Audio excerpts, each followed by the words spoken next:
अस्सलाम वालेकुम। मेरा नाम डॉक्टर जावेद अहमद जलबानी है। मैं मेमन मेडिकल इंस्टीट्यूट हॉस्पिटल में बतौर कंसल्टेंट इंटरवेंशनल कार्डियोलॉजिस्ट काम करता हूँ और मैंने एफसीपीएस कार्डियोलॉजी किया है और उसके बाद सेकंड फेलोशिप इंटरवेंशनल कार्डियोलॉजी में national institute of cardiovascular disease से किया है। और मैं तकरीबन हर दिल की बीमारियों के बारे में जानकारी रखता हूँ और उसको ट्रीटमेंट देता हूँ।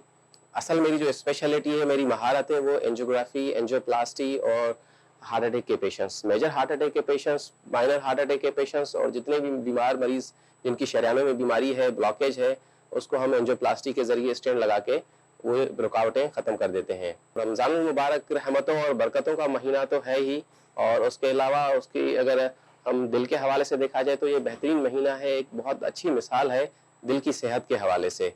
जितनी भी चीज़ें हम दिल की सेहत के लिए प्रमोट करते हैं, एडवोकेट करते हैं और मशवरा देते हैं लोगों को, वो वैसे ही रमज़ान मुबारक की असल जो है उसमें आ जाती हैं। तो रमज़ान मुबारक का महीना जो है दिल की सेहत के हवाले से बेहतरीन महीना है और एक मिसाली महीना है।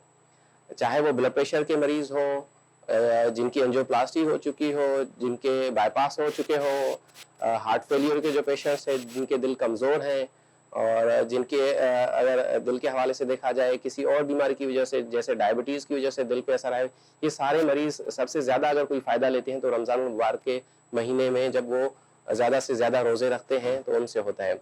रही बात, वो ऐसे भी मरीज़ होते हैं जो टर्मिनली इल या बहुत सीवियर डिजीज़ के होते हैं, जिनके हवाले से अगर देखा जाए वो परमानेंट मेडिकेशंस और हायर डोज ऑफ मेडिकेशंस पे ही उनको रिस्पॉन्स आता है, तो वो थोड़ा सा ऐसे मरीज़ हैं जिनको दवाइयाँ ज़रूरी चाहिए और फास्ट नहीं कर सकते। वो बहुत लिमिटेड पेशेंट्स हैं, बहुत कम रेशो है ऐसे मरीजों का।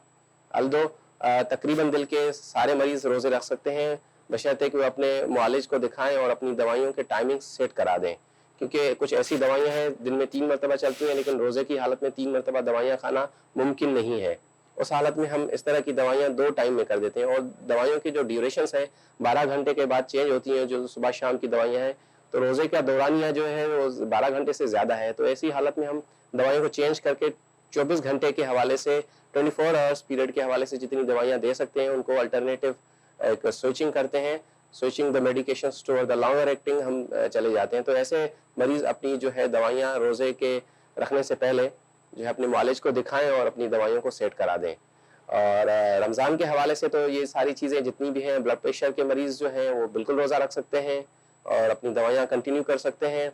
और सबसे ज़्यादा जो रिस्पॉन्स अगर दवाइयों के साथ हमने देखा है, वो रमज़ान के महीने में ब्लड प्रेशर्स कंट्रोल में आते हैं जब मरीज़ रोज़ा रखते हैं। तो रोज़े की हालत अगर देखा जाए तो ब्लड प्रेशर के लिए तो बहुत अच्छी है और बेहतरीन है। और इसके अलावा जो कार्डियोवैस्कुलर फिटनेस है, कार्डियोमेटाबॉलिक सिंड्रोम्स हैं, अगर उनका हम साइंटिफिक डेटा देखें, रिसर्च के हवाले से देखें, तो सबसे बेहतरीन अगर किसी ने अगर टारगेट्स अचीव किए हैं तो वो फास्टिंग की हालत में, जिसको हम कहते हैं इंटरमीडिएट फास्टिंग या पीरियडिक फास्टिंग। तो फास्टिंग अगर वो रिलीजियस एस्पेक्ट में ली जाए या एक हेल्थ बेनिफिट्स के लिए ली जाए, तो वो फास्टिंग के जो पीरियड्स हैं they have shown a lot of wonderful results. तो still lot of studies are required to prove all these things, लेकिन अभी तक जो लाइफ स्पेन है, लॉन्गेविटी है और इन्फ्लेमेटरी कंटिन्यूस मार्कर्स हैं, वो रोजे की हालत में बहुत इंप्रूवमेंट उनमें आती है। होमोसिस्टीन लेवल की, जो यंग एज में पेशेंट्स को हार्ट अटैक होते हैं, उनमें हमने देखा है कि होमोसिस्टीन लेवल नॉर्मलाइज हो जाती है अगर फास्टिंग की जाए। और इंटरल्यूकिन 6, सीआरपी, ऐसी ऐसी चीजें हैं जो इन्फ्लेमेटरी मार्कर्स हैं। अल्दो डिजीज अभी हुई नहीं है मरीज को, लेकिन they are big risk factors for the bad diseases. We say कि intermittent fasting has proven its benefits over longer term.